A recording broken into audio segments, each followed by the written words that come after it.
هیڅوک نشته چې مې خپې لاسونه سم کي رڼا ورځ ده تنهایی کې مې ساه خیږي په خپل کټ پوزي به مړ یمه صاحبه په خپل کټ پوزي به مړ یمه صاحبه چرته راشه مانیری کې مې ساه خیږي. ډېره مننه. ډېر زبردست وي. مانیری کې یو سړی دی ستا د مینې لیونی دی په څلور کنجه دنیا کې پښتون نر دی ننګیالی دی دا دروغ فیصله وایې عزیز مړ نه دی ژوندی دی. بسم الله الرحمن الرحیم. السلام علیکم ګرانو کتونکو. طارق مشال یم او په خپل پروګرام دا خاور او دا خلک یې راته هرکلی ویم. ګرانو مینوالو صاحب مانیروال را سره ناست دی. صاحب خو به تاسو ډېر زیات لیدلی به هم وي اورېدلی به هم وي. د هغوی د ادبي خدماتو تاسو د هغوی ادبي پیج د ادبي ملګري تاسو ګورئ خو زه به دا ووایم چې د هغه د ادب نه علاوه د هغوی چې کوم ژوند دی هغه ډېر زیات د خدماتو ډک دی او هغه په دې نظر باندې چې په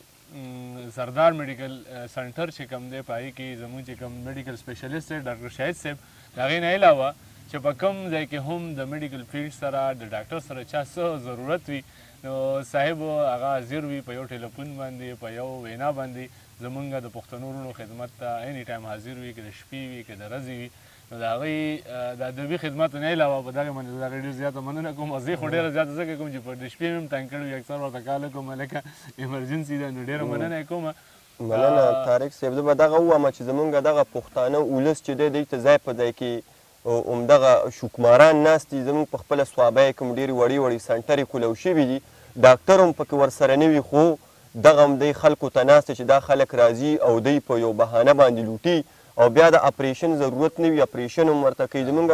زه اوس هم په هېڅ هم نه پوهېږم خو د ما صرف هسپتال کې دا 18 کال دی چې ما پکې ژوند تېر کړو نو موږ ته پته لګي موږ سره خو پیسه نشته چې موږ یو تن له ورکړو څه منډه تړله نوره نشته او د لاس او خپو خدمت دی او دا زه هر پښتون ته وایم چې چاته هم ضرورت کېږي نو دروازې خو ډېر خلک وي زه وایم چې زه د شپې خلکو له وکړم نو دغه به بهتر وي. ډېره مننه. غواړو چې یو څو شعرونه ترې موږ هم واورو تاسو ته هم واورئ خپل یو څو شعرونه ورته ډالۍ کوم او چې بیا ښایسته شاندې کلام راته ډالۍ کړي او نوي کلام او ارشالله ورته یو فرمایش کړی دی چې هغه راته هم ډالۍ کړي. شعرونه دي چې د یو ماشوم نه یې ګلاب اخیستو د یو ماشوم نه یې ګلاب اخیستو ویلې ګلابه دا ګلاب په څو دی د یو ماشوم نه یې ګلاب اخیستو ویلې ګلابه دا ګلاب په څو دی غریبه وه خو پښتنه وسی به غریبه وه خو پښتنه وسی به وې دوکانداره دا نقاب په څو دی او ټوپک مې نه دی خوښ که هسې هم شي ټوپک مې نه دی خوښ که هسې هم شي او دا راته ووایه رباب په څو دی. نو غواړو چې کلام مینوالو ته بلکل تازه شعرونه دي بیخي تازه شعرونه دي چې تا ته مې په لاره باندې ووایي چې په ځان کانې کومه ښې کومه په ځان کانې کومه ښې کومه او جي نشې کومه ښې کومه او تا ته دوا کوم ښه ډېره دوا تا ته دوا کوم ښه ډېره دوا او ځان ته خیرې کومه ښې کومه هلته شراب وڅکمه سمې وڅکم هلته شراب وڅکمه سمې وڅکم دې خوا توبې کومه ښې کومه او دغه شعرونه دي ارشالله ته ډالۍ وي چې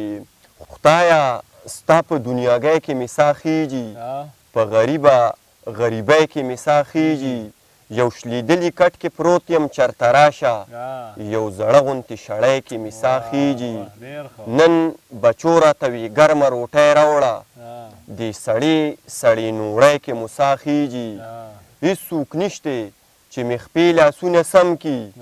رڼا ورځ ده تنهایی کې مې ساه خیږي په خپل کټ پوزي به مړ یمه صاحبه په خپل کټ پوزي به مړ یمه صاحبه چرته راشه مانیری کې مې ساه خیږي. ډېره مننه. ډېر زبردست وي. مانیری کې یو سړی دی ستا د مینې لیونی دی په څلور کنجه دنیا کې پښتون نر دی ننګیالی دی دا دروغ فیصله وایې عزیز مړ نه دی ژوندی دی. ډېره مهرباني د لوی الله په امان.